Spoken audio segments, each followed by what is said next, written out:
The people who walked in darkness have seen a great light. Please be seated. Friends, we are so glad you are here this evening, whether you are here in the sanctuary or watching online. This is a significant night. Please be at peace in this place. Whatever may have happened on the way here, whatever may happen after you leave, let it be. On this night, I invite you to be like Mary Magdalene, sitting at the feet of Jesus, basking in his presence.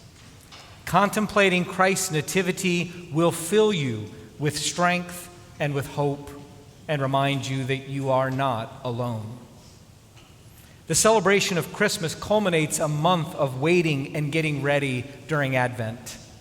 The Feast of the Nativity is a grand celebration. Our stories are filled with heaven's light, angel song, shepherd's praise, and creation's joy. It's as if the darkness of the earth has been torn open and the light of God is spilling out all around us. Our service is filled with carols and communion and cries of good cheer. The one we've been waiting for has come. And yet, we may not feel ready. Despite the twinkling lights and the presents under the tree, we may feel ill-equipped to welcome Jesus.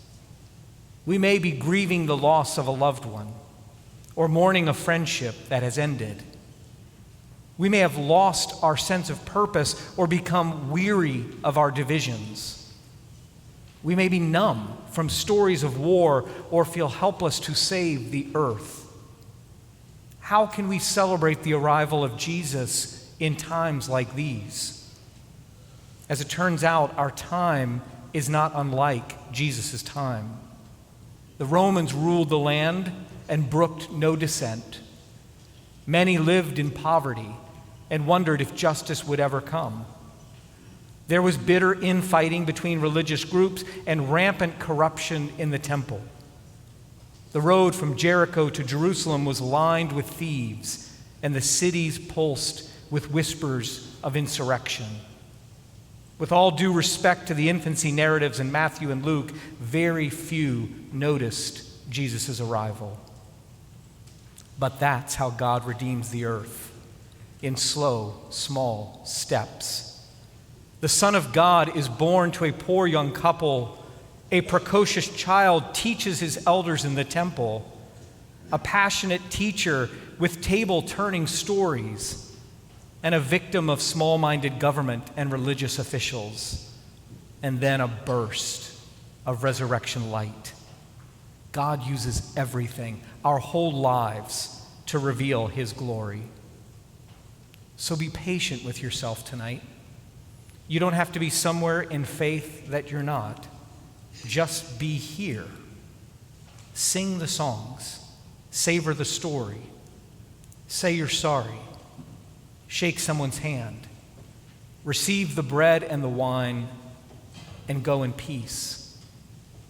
And then go out from this place and continue that holy pattern in your lives. Find a song to sing. Share God's story. Say you're sorry. Shake someone's hand. Break bread together and go in peace.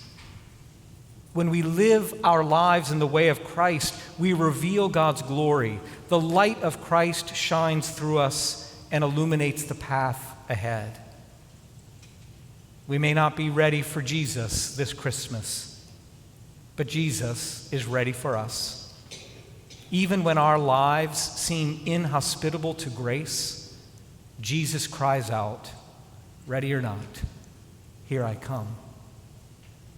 Mild he lays his glory by, born that we no more may die, born to raise us from the earth, born to give us second birth, risen with healing in his wings, light and life to all he brings. Hail the Son of Righteousness, hail the heaven-born Prince of Peace.